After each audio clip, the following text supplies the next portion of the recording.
एक आध दो को छोड़ के।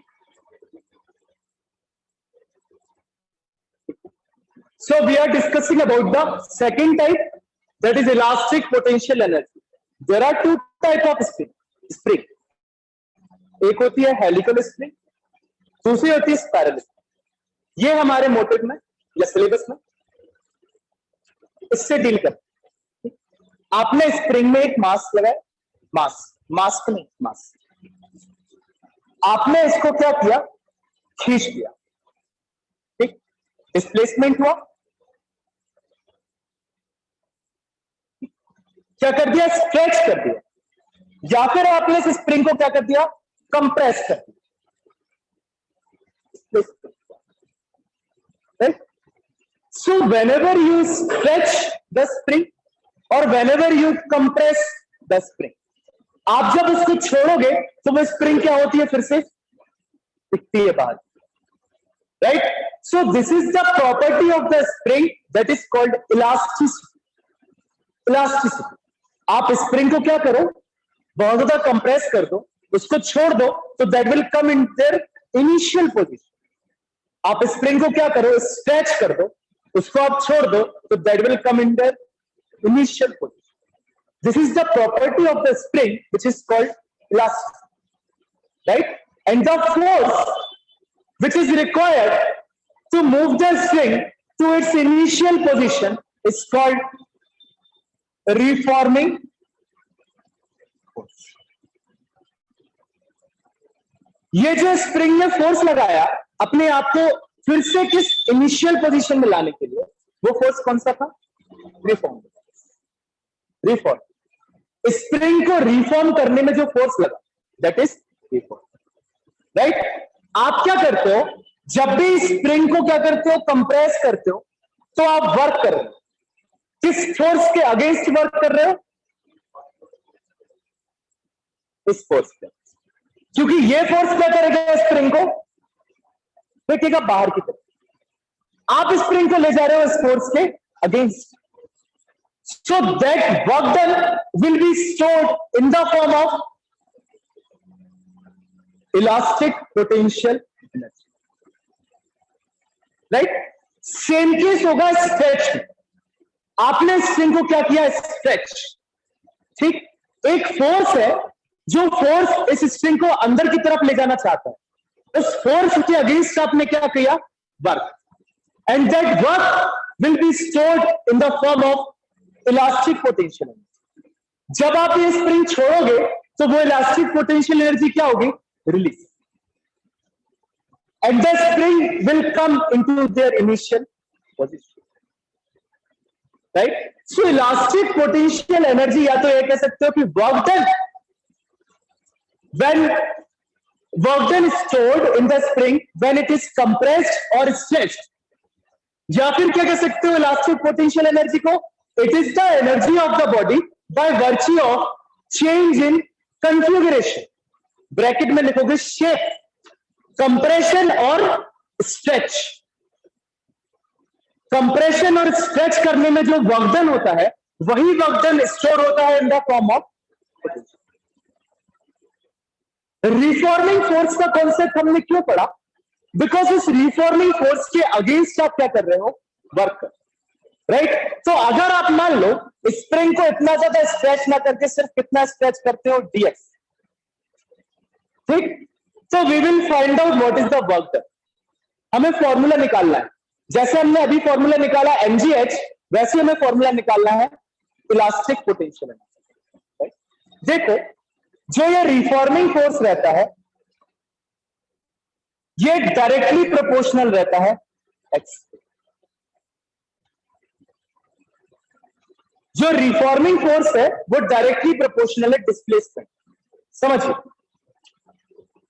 आप जितना ज्यादा स्प्रिंग को कंप्रेस करोगे तो उतना ज्यादा डिस्प्लेसमेंट होगा, इसको थोड़ा और कंप्रेस कर दो तो एक्स बढ़ जाएगा, बढ़ जाएगा नहीं? तो जितना ज्यादा आपने कंप्रेशन किया, मतलब जितना ज्यादा डिस्प्लेसमेंट किया, अगर इस स्प्रिंग को छोड़ोगे तो उतना ज्यादा फोर्स लगेगा अपोजिट डायरेक्शन में, इतना ज्यादा फोर्स लगेगा। It means force is directly proportional to displacement. However, force and displacement are in the opposite direction. So minus minus. मैंने क्या कहा, आप कितना भी जम के स्ट्रेच करो किसको, सॉरी कंप्रेस करो किसको, स्प्रिंग को, जितना ज्यादा इनिशियल पोजीशन से कंप्रेस होगी उतना ज्यादा क्या होगा, डिस्प्लेसमेंट। और जितना ज्यादा डिस्प्लेसमेंट हो गया, अब आप छोड़ दो स्प्रिंग को, उतना ही ज्यादा क्या लगेगा, reforming force. We can say reforming force is directly proportional to X, that is displacement. इसी को कहते हैं हुक्स लॉ। ये आप फिर से पढ़ेंगे elasticity, book number 2 chapter number 12 पढ़ेंगे, जस्ट डोंट वरी।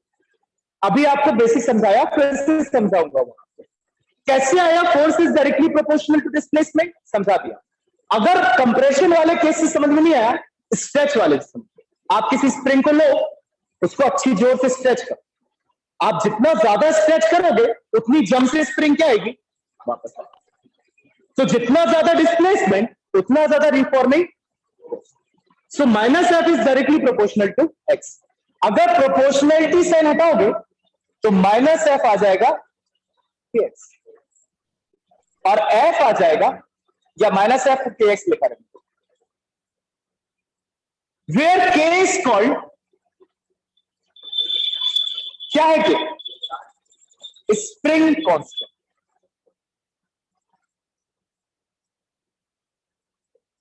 क्या है कि स्प्रिंग कांस्टेंट, देखो क्या कहते हैं यहां पे, spring constant. Minus F is equal to K X, where K is called the spring constant. ठीक, हाँ सर अपन कंप्रेस वाले केस में सर जिस डायरेक्शन में फोर्स लगाया था उसी डायरेक्शन में डिस्प्लेसमेंट हो रहा है सर, तो माइनस एफ क्यों लेंगे? नहीं नहीं, क्यों लेंगे, क्योंकि जो फोर्स हम लगा रहे हैं वो रिफॉर्मिंग फोर्स थोड़ी है। जो फोर्स ये स्प्रिंग लगाएगी अपनी वापस इनिशियल पोजीशन में आने के लिए, वो है रिफॉर्मिंग फोर्स। यस सर, है ना, रिफॉर्मिंग फोर्स क्या है, जो एफ लिखा है वो हमें लगा फोर्स अप्लाइड है। नहीं नहीं नहीं, फोर्स अप्लाइड नहीं है, एफ को यहाँ पे डिनोट किया है रिफॉर्मिंग फोर्स। जो force property of the spring लगा रही वो हमेशा डिस्प्लेसमेंट के अपोजिट डायरेक्शन में। So this is minus F is equal to K X. अब थोड़ा सा अपन समझ लेते हैं किसके बारे में, के बारे में, या बाद में समझ लेंगे, पहले अपन अपना वर्क डन निकाल लें। ठीक, अब अगर डिस्प्लेसमेंट हुआ छोटा सा dx, तो वर्क डन क्या हो जाएगा, dw is equal to force है रिफॉर्मिंग डॉट dx। ठीक, छोटे से डिस्प्लेसमेंट के लिए छोटा सा work done, and work done is equal to force into displacement. However force is constant, displacement is dx। dw हो जाएगा, माइनस एफ की वैल्यू कितनी है, dx।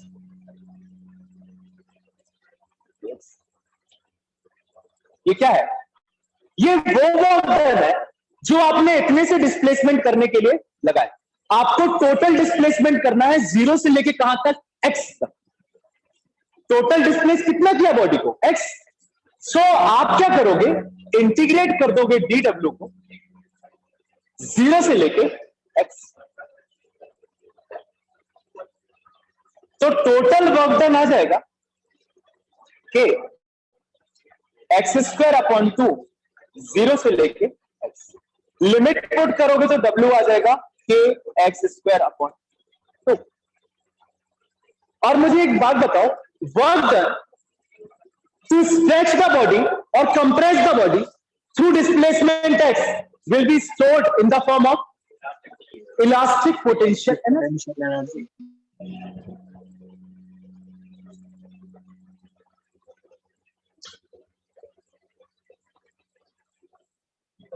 This is the formula for elastic potential. Elastic potential. ठीक, फिर से समझते, मैंने क्या कहा कि इलास्टिक पोटेंशियल एनर्जी क्या है, वो वर्क डन है जो अपन क्या करते हैं, स्प्रिंग को स्ट्रेच करने में या फिर कंप्रेस करने में लगाते। ठीक, तो हमें वो वर्क डन निकालना है। वर्क डन का फॉर्मूला होता है फोर्स इंटू डिस्प्लेसमेंट। मैंने पहले छोटा सा डिस्प्लेसमेंट, फोर्स तो वही है F, that is reforming force. आप उस रिफॉर्मिंग फोर्स के अपोजिट डायरेक्शन में फोर्स लगा रहे हो ना, तो फोर्स तो उतना ही लगाना पड़ेगा जितना रिफॉर्मिंग था। तो आप उसकी वैल्यू क्या ले सकते हो, माइनस है। डॉट डिस्प्लेसमेंट कितना है, dx, सो माइनस एफ डॉट dx। ये है छोटे से डिस्प्लेसमेंट करने के लिए जो वर्क डन। आपने टोटल वर्क डन कितना किया, इसको हमने डिस्प्लेस किया x तक, x तक, तो 0 से लेके x तक डिस्प्लेस किया, तो टोटल वर्क डन निकालो और 0 से लेके x तक क्या रख दो, लिमिट, निकाल लिया। k को बाहर लिया, x डॉट dx का इंटीग्रेशन x स्क्वायर अपॉन 2, सो k x स्क्वायर अपॉन 2 इसका वर्क डन। और यही वर्क डन तो स्टोर होता है किस फॉर्म में, पोटेंशियल एनर्जी, या कह लो elastic potential energy. So u is equal to half k, this is your elastic potential. अब पूछ ऑनलाइन नहीं लिखे,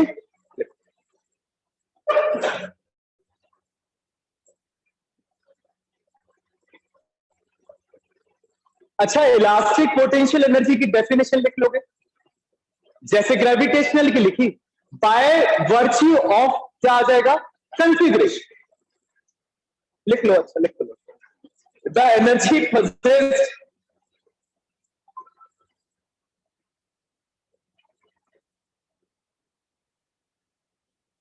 bye a body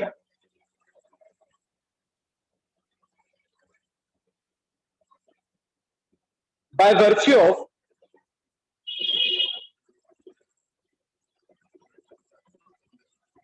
its configuration, CONFIGUration,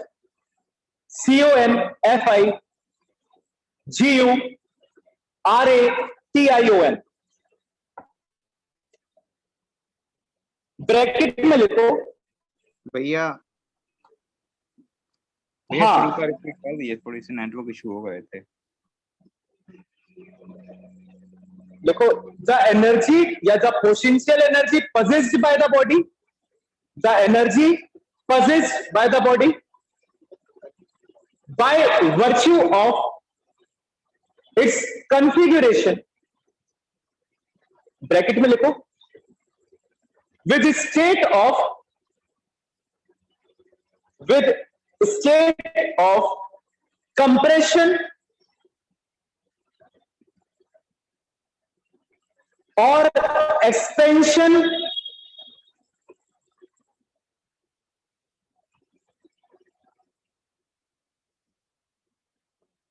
of the spring, bracket close, is called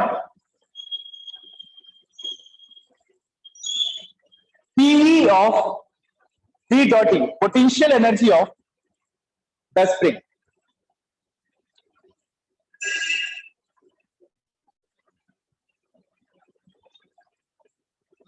ठीक, हाँ, किसका फॉर्मूला, के का फॉर्मूला एफ अपॉन एक्स, हाँ के का डायमेंशनल फॉर्मूला कह रहे हो, हाँ न्यूटन मीटर माइनस 1 हो जाएगा, मतलब यूनिट। अभी के बारे में पढ़ेंगे, जस्ट रुक जाओ, ये डेरिवेशन कंप्लीट कर लो, फोर्स कांस्टेंट के बारे में बताऊंगा। कहां तक लिख लिया, डेफिनेशन लिख ली ना, ठीक है। कौन सा वाला फिगर बनाओ,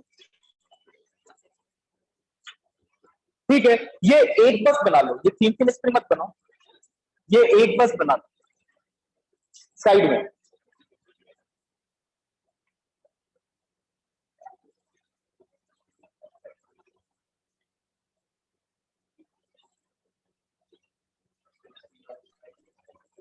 एक बार फिर से बता दिए सर, डेफिनेशन डिस्कनेक्ट हो गए थे हम। कोई नहीं, अभी बता दे रहे, बाद में लिख लेना, परेशान मत हो, इतने सारे जन ने लिख ली हो, ये बना लो।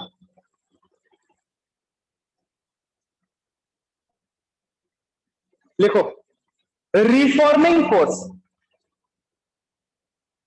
या रिस्टोरिंग फोर्स, लिखो रिस्टोरिंग, आपकी बुक में एनसीईआरटी में रिस्टोरिंग लिखा है, रिस्टोरिंग फोर्स, एरो बनाओ।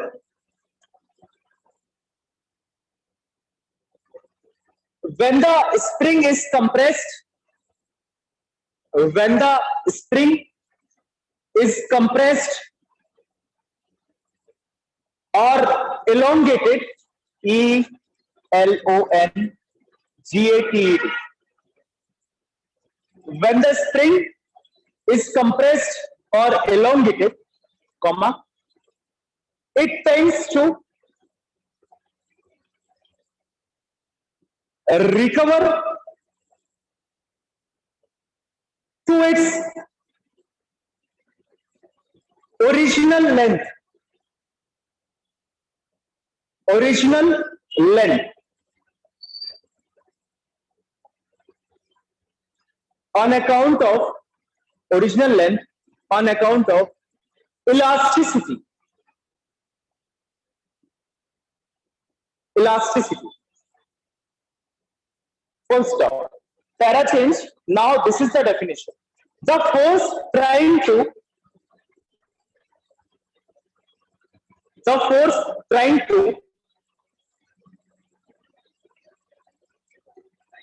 bring the spring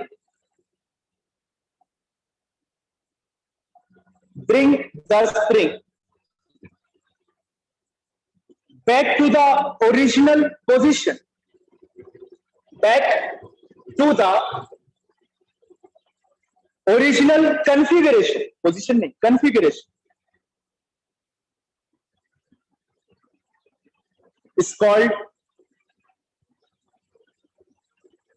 restoring force.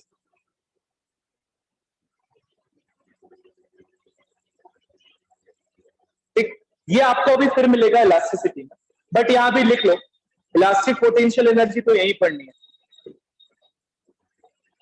हो गया डिफॉर्मिंग फोर्स. पैरा चेंज करो और यहां से शुरू होता है आपका प्रूफ. किसका? Elastic potential energy.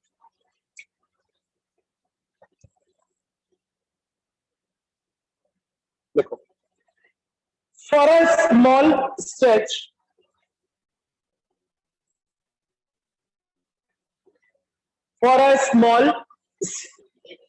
अभी कुछ नहीं लिखना. For a small stretch,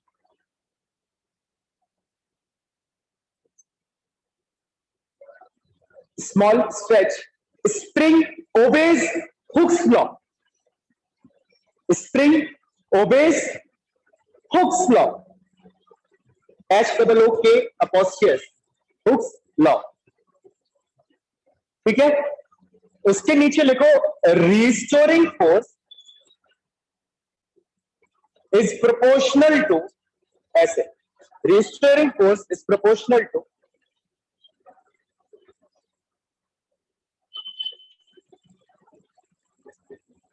displacement.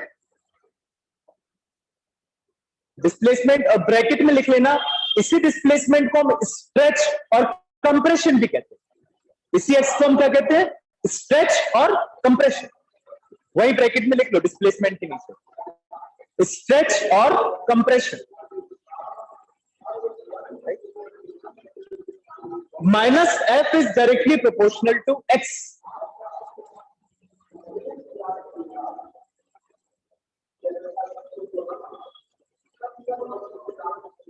Minus f is equals to kx, where k is called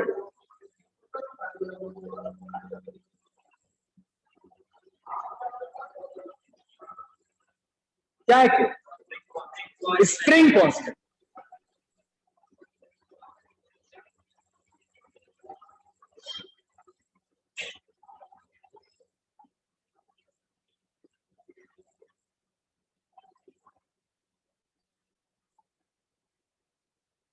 Consider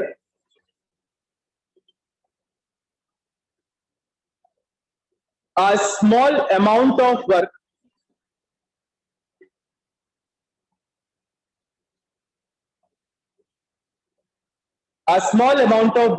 done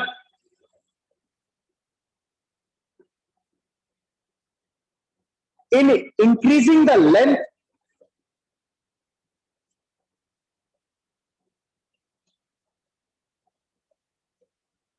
by dx is, लिख लो dw is equals to, भैया वर्क डन के बाद क्या था? वर्क डन के बाद क्या था? In increasing the length by dx. In increasing the length by dx is dw is equals to minus f dot dx. तो dw हो जाएगा kx dot dx.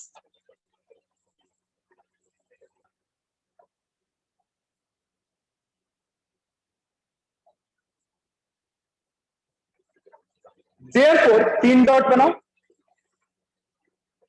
Total work done, total work done for displacement x. Displacement पूरा मत लिखा करो, DISP dot displacement x. कैसे obtain कर सकते? Can be obtained by integrating, can be obtained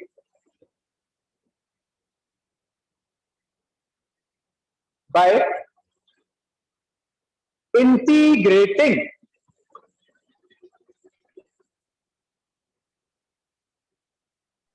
भैया after Anti- displacement. after displacement का X can be obtained by integrating. हाँ, after displacement x can be obtained by integrating dw integrating dw from x is equals to 0 to x is equals to x.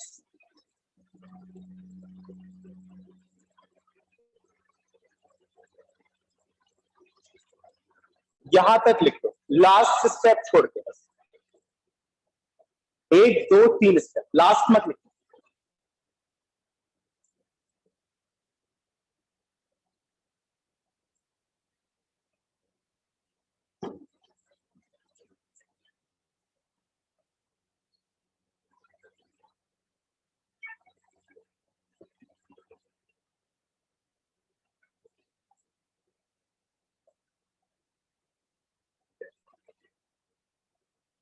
क्या लिखोगे इसके बाद? This work done is stored as P dot E of spring.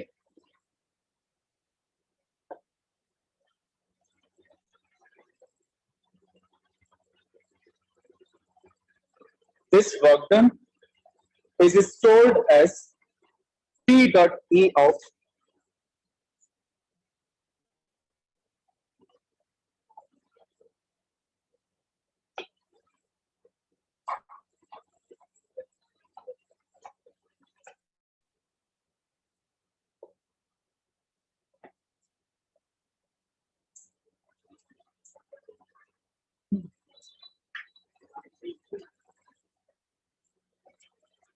जैसे अपन ने हो गया ना यहां तक. देखो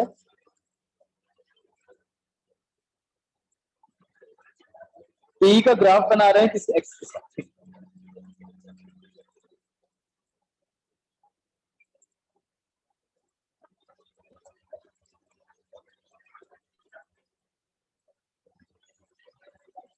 जितना ज्यादा डिस्प्लेसमेंट बढ़ेगा उतनी ही ज्यादा क्या होगी? Potential energy.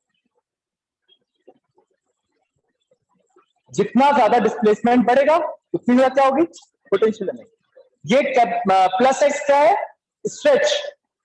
Stretch displacement in the positive direction. Stretch. जितना ज्यादा कंप्रेशन होगा उतनी ज्यादा पोटेंशियल एनर्जी बढ़ेगी. कंप्रेशन और स्ट्रेच दोनों के डायरेक्टली प्रोपोर्शनल क्या है? P है ना. x पे डिपेंड कर रही है ना, एक्स स्क्वायर पे. ये माइनस हो चाहे प्लस हो कोई फर्क पड़ना है नहीं. कॉन्सेप्चुअली भी देखोगे तो आप कितना भी क्या बढ़ाओगे? स्ट्रेच बढ़ाओगे उतनी ज्यादा क्या होगी? Potential energy. आप जितना भी क्या बढ़ाओगे? कंप्रेशन बढ़ाओगे उतनी ज्यादा क्या होगी? Potential energy. So this is the graph of potential energy with the displacement. बना लो। हाँ, स्ट्रेट लाइन नहीं बनेगा बेटा, डायरेक्टली प्रोपोर्शनल थोड़ी है, देखो स्क्वायर है, डायरेक्टली प्रोपोर्शनल नहीं, इसलिए इस तारीख से बढ़ेगी। भैया मैक्सिमम कंप्रेशन या मैक्सिमम ये एक्सपेंशन का कोई स्पेशल नाम है क्या?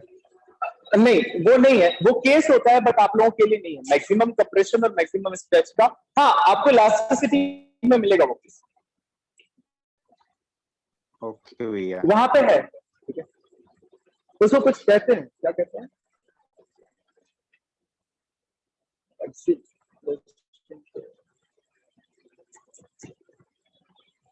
कहते हैं आएगा इलास्टिसिटी में, मैंने भी पढ़ा नहीं था। Right, this is P, this is the graph P versus X।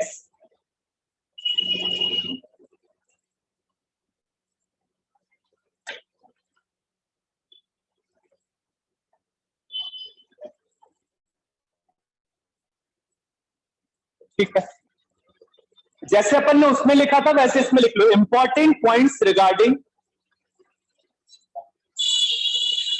Potential energy of a spring. Important points regarding P dot E of a spring.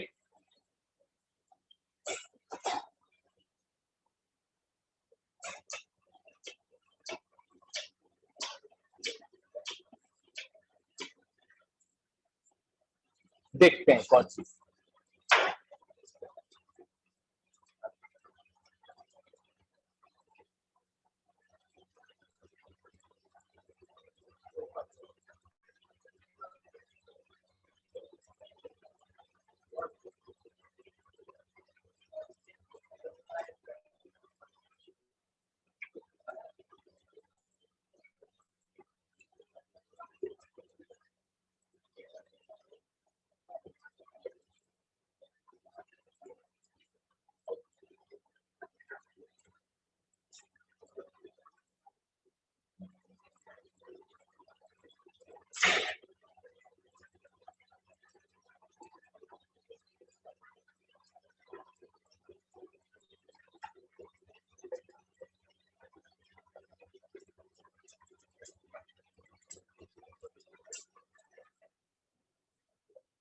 देखो,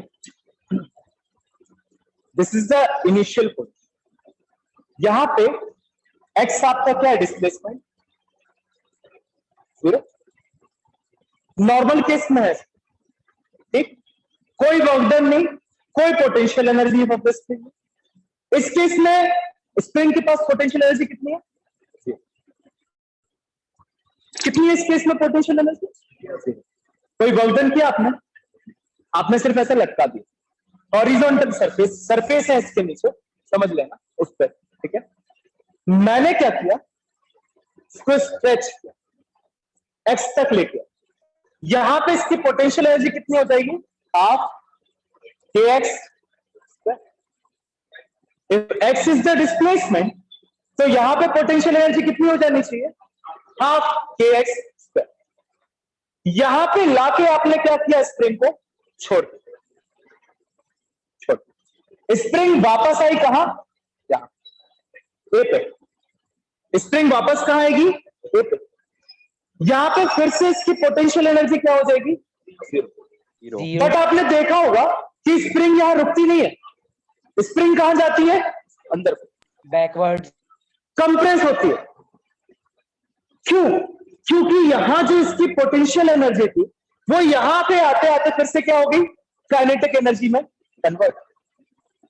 the potential energy of the spring is converted into the kinetic energy. Kinetic energy है मतलब इसके पास velocity, तो फिर ये कहां चली जाएगी? अंदर। एक काम करो, इस डायग्राम को ऊपर और इसको नीचे बना तो ज्यादा सही। Same position and now just compress. यहां थी, आपने स्ट्रेच किया, यहां लेके कितना डिस्प्लेसमेंट किया? x। तो कितनी होगी potential energy? Half kx square. आपने इसको यहां से छोड़ दिया, वापस कहां आई, यहां। यहां कितनी हो गई इसकी पोटेंशियल एनर्जी, 0। अब भाई एनर्जी लॉस थोड़ी हुआ है, एनर्जी का कन्वर्जन हुआ, conservation of energy. So whole potential energy of the spring is converted into the kinetic energy.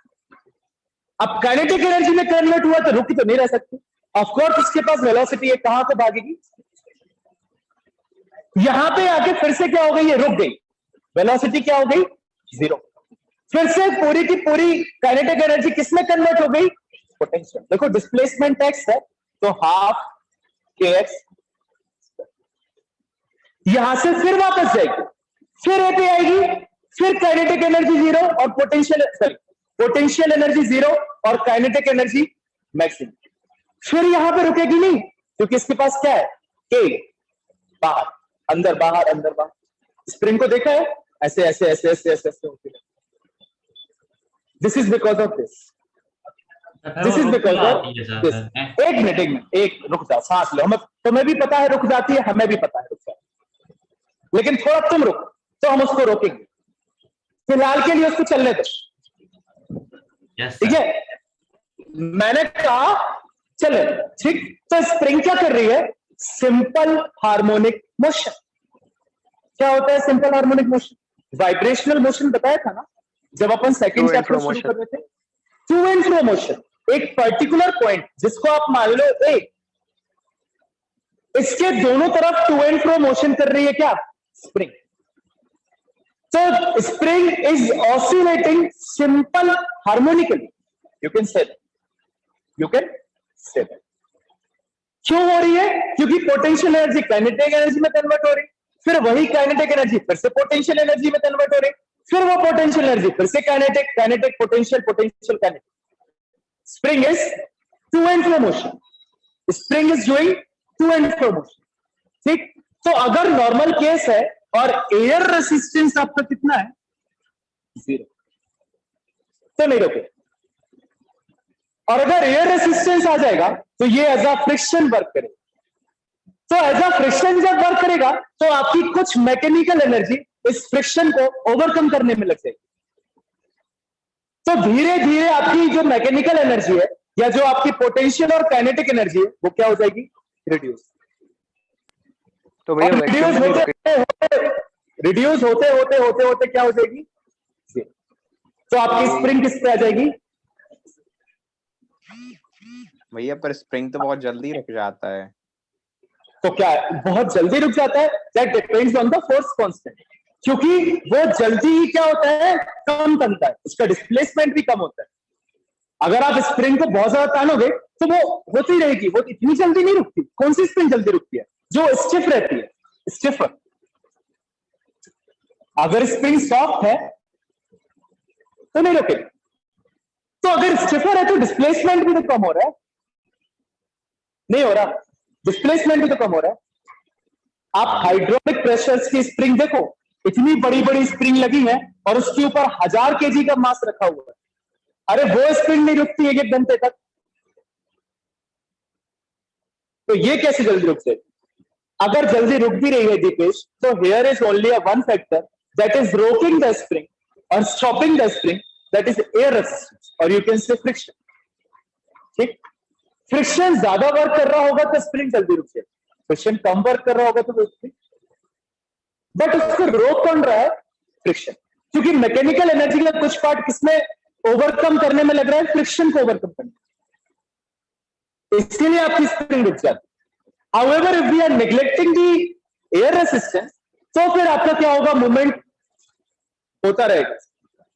So that is the special case, conversion of potential into kinetic, kinetic into potential, again into, this is the important, हमें लिखना, ठीक।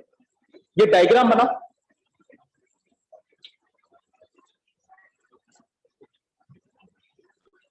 ये stiffer और softer का भी फिर से बताऊंगा फोर्स कांस्टेंट के साथ, ये भी डायग्राम बना।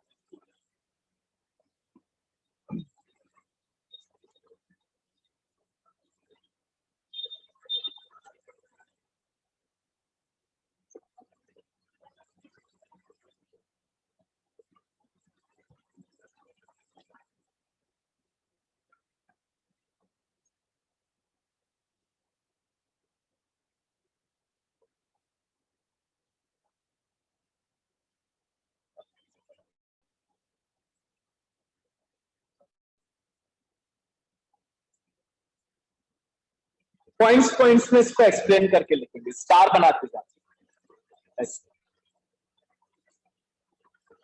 ये इसकी हेडिंग क्या रहेगी? इंपॉर्टेंट पॉइंट्स रिगार्डिंग वही रहेगी।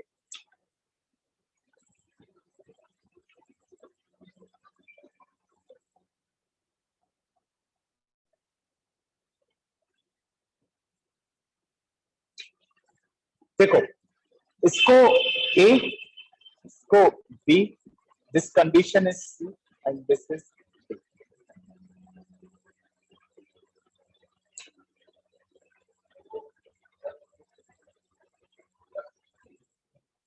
हाँ हाँ, नहीं, वो डिस्प्लेसमेंट अलग अलग कब होंगे? अगेन जब फ्रिक्शन वर्क करे। In this case x would be same. आपने जो सरफेस लिया है वो भी स्मूथ लिया है, स्मूथ हॉरिजॉन्टल, तो वो भी फ्रिक्शन लेस है। और इसको कौन रोक सकता है डिस्प्लेसमेंट? वेयर रेसिस्टेंस, वो भी हमने क्या माना है? Neglect.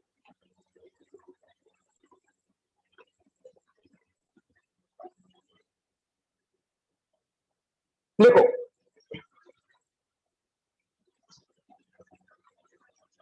In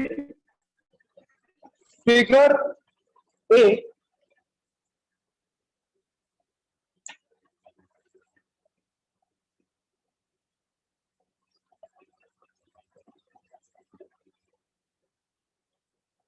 spring is unstressed,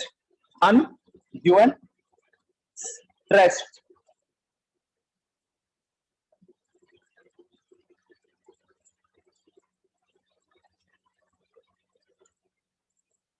STRETCHED, यही होता है ना stress? Unstressed, right? In figure B, second point,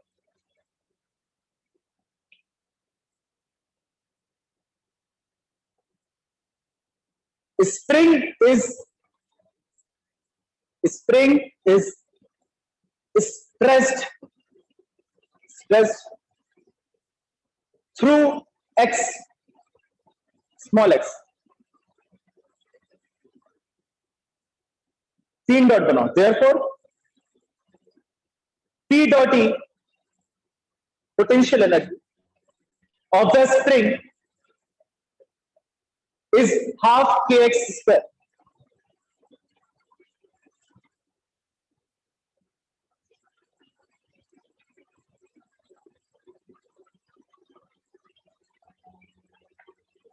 In figure C,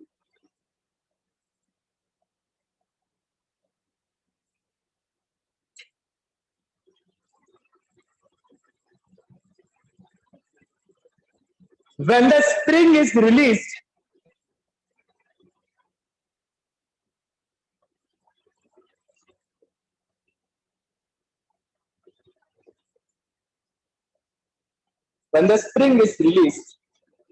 the entire potential energy, the entire P of the spring is converted into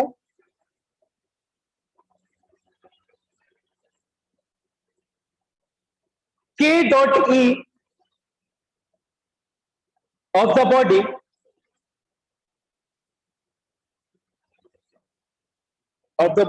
at capital A. इस point को हमने क्या लिया है? Capital.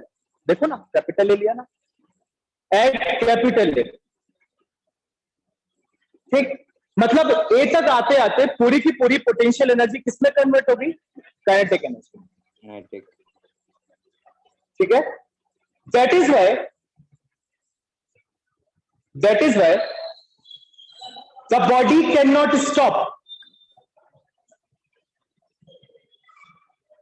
A body cannot stop at A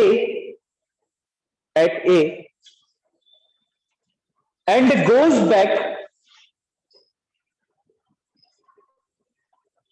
या goes over लिखो, back मतलब तो फिर से goes over to the position capital C।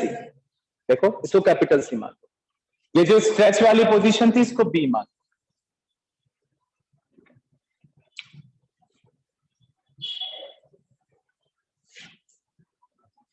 सो उसके नीचे लिखो at C P dot E आपका हो जाएगा फिर से हाफ के एक्स स्क्वायर। उसी पॉइंट में लिखना, सेम पॉइंट में, हाँ सेम पॉइंट में, at C P dot E is equal to half K X square.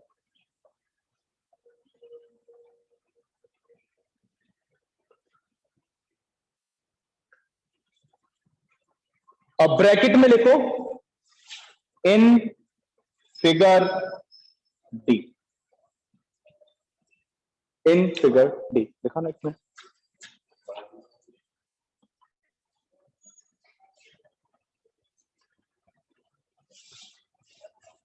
ठीक है, एट सी वाला जो पॉइंट है ना उसको चौथा पॉइंट बना लो, उसे चौथा पॉइंट बना लो। जहां से एट सी लिखा है ना आपने, उसके सामने फोर्थ स्टार बना। एट सी पोटेंशियल एनर्जी कितनी हो जाएगी, हाफ के एक्स स्क्वायर। और ब्रैकेट में लिख लो किस फिगर में देख रहे हैं अपन ये सब, फिगर डी में।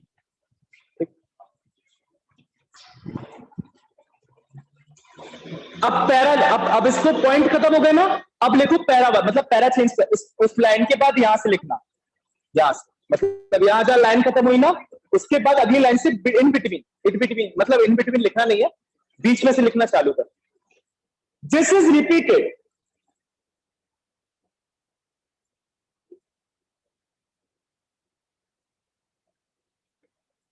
this is repeated, full stop. The body thus THUS thus starts vibrating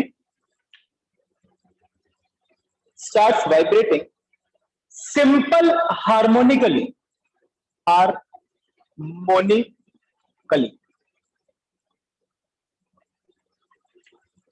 vibrating simple harmonically about the position A,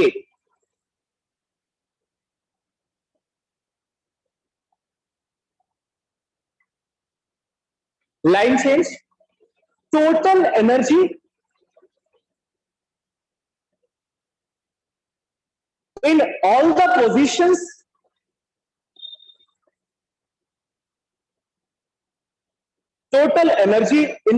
positions is same. Full stop. ठीक है, देखो ग्राफ,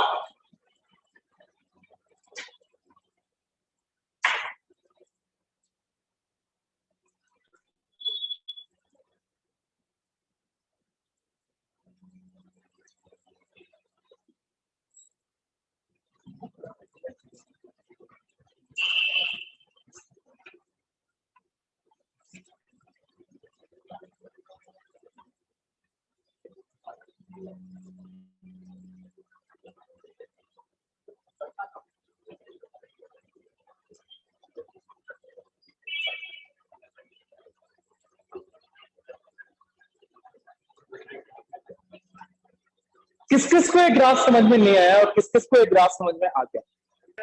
भैया आगे, भैया आगे।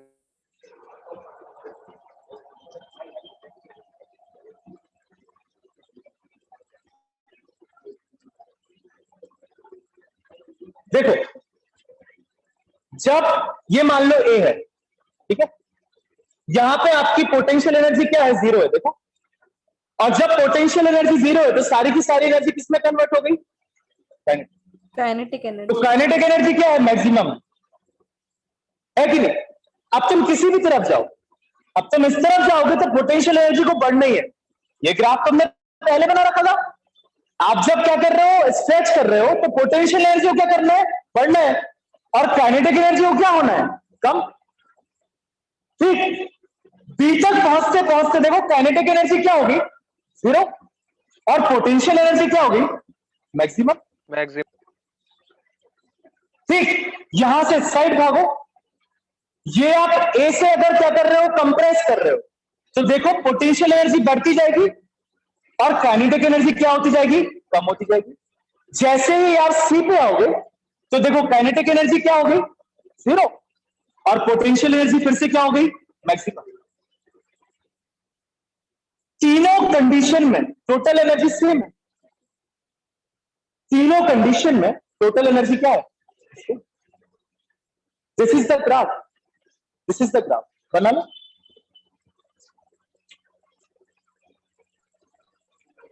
भैया फर्स्ट फिगर में तो दोनों 0 रहेंगे ना, पर कहां पे, जो हाँ तो उसको कंसीडर नहीं किया, रेस्ट वाले को कंसीडर नहीं किया, अपन ने इन मोशन फिगर बनाया,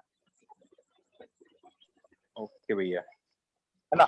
ए का मतलब है ये वाला ए बेटा, यहां, this is a reference point. भैया ये जो हाफ के एक्स स्क्वायर है इसमें के की वैल्यू स्प्रिंग पर डिपेंड करेगी क्या? हाँ अभी देखते हैं, अभी वही देखते हैं, इसके बाद अपन फोर्स कांस्टेंट को देखते हैं थोड़ा सा, वैसे है नहीं कोर्स में अभी, फिर भी देख लें, कोर्स में तो है इलास्टिसिटी।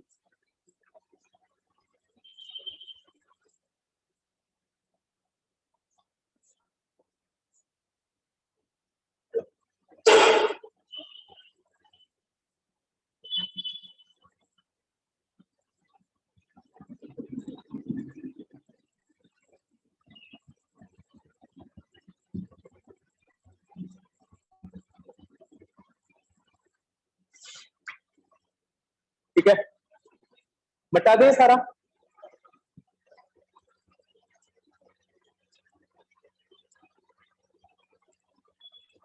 एक और चीज देखते हैं,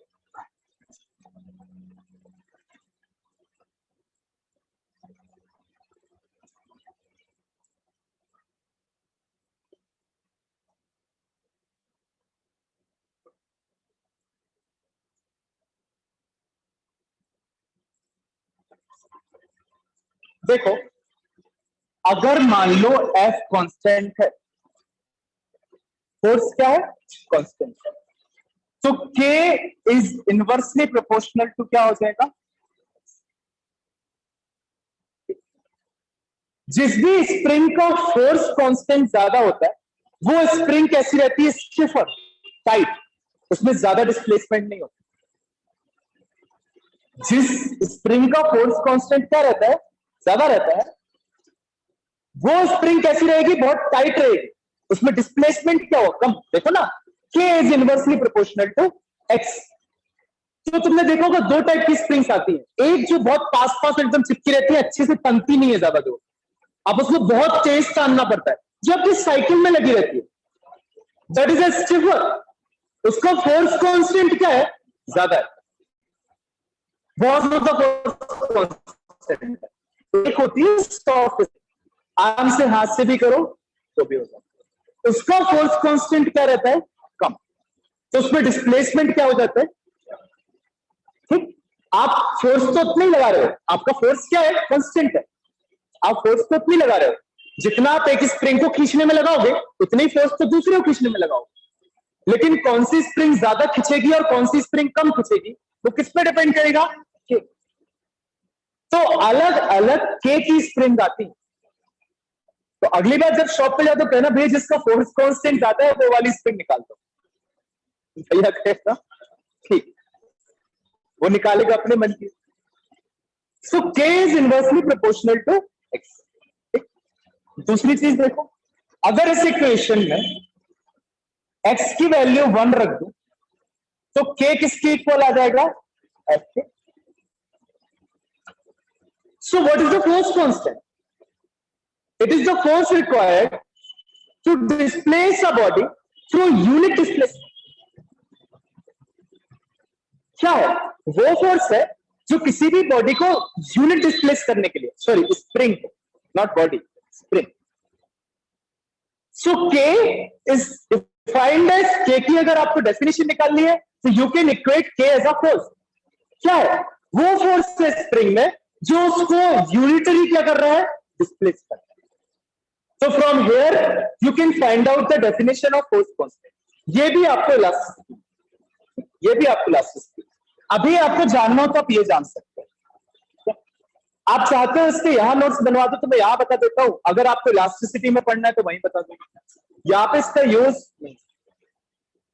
नॉलेज को। ओके, तो बता दो भैया। बता दे, यही बता दे, ठीक है, लिख लो। हाँ भैया। फोर्थ एक ने बोल दिया यार, लिख लो। अच्छा, minus F is equal to K X, K is equal to minus F upon X, बस इतना लिखना।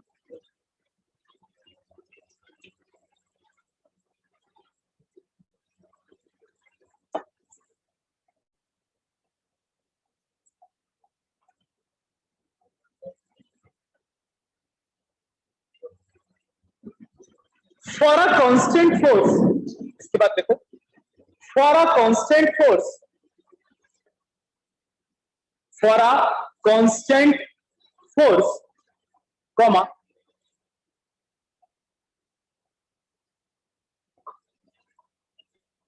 फोर्स कांस्टेंट, ब्रैकेट में स्मॉल के, force constant of a spring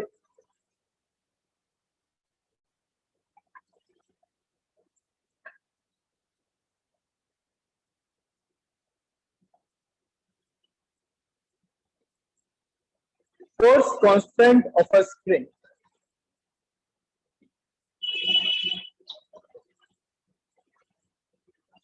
will decide the stretch or compression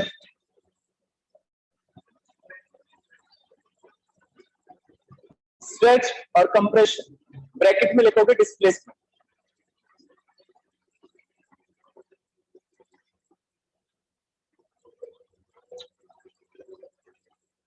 para change, a spring with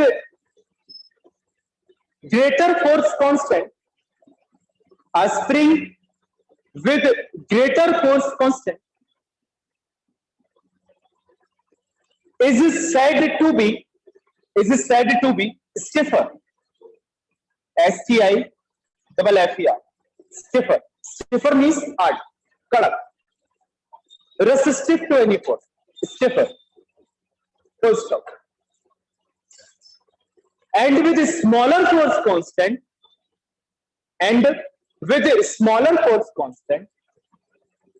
is soft,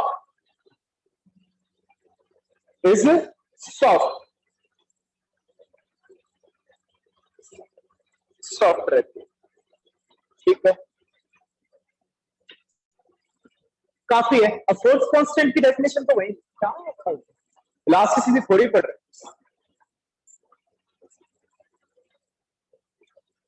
okay, so before going, अब तो आपने potential energy भी पढ़ ली और अब आपने kinetic energy. Now you know what is the mechanical energy. What is the mechanical energy? Addition of kinetic energy. The and sum of potential energy and kinetic energy. Total energy K plus U.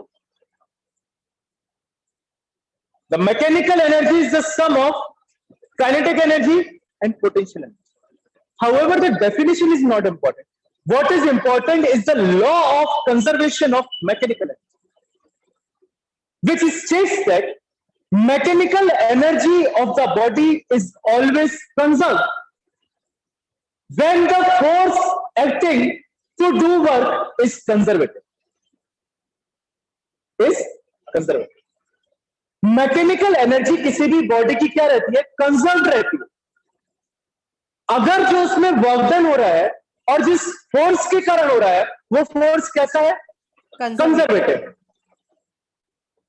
If the force which is doing the work is conservative, then the mechanical energy of the body is conserved. Right?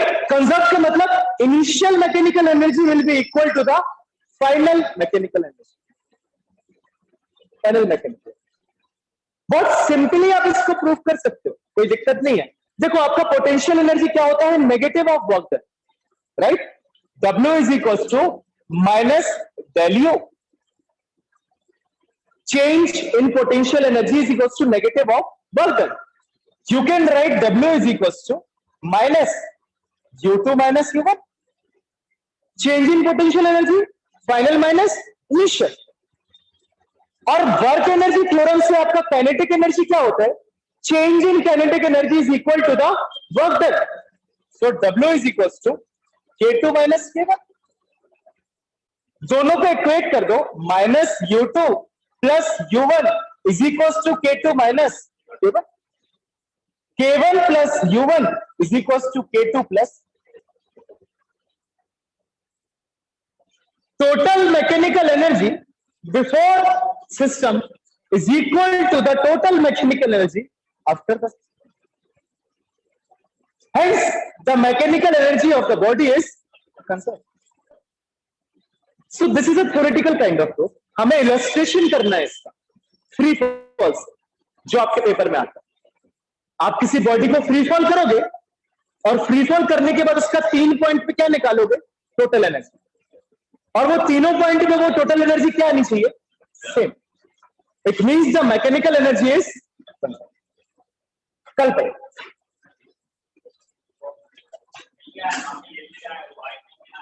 अच्छा, निहारिका नहीं आई?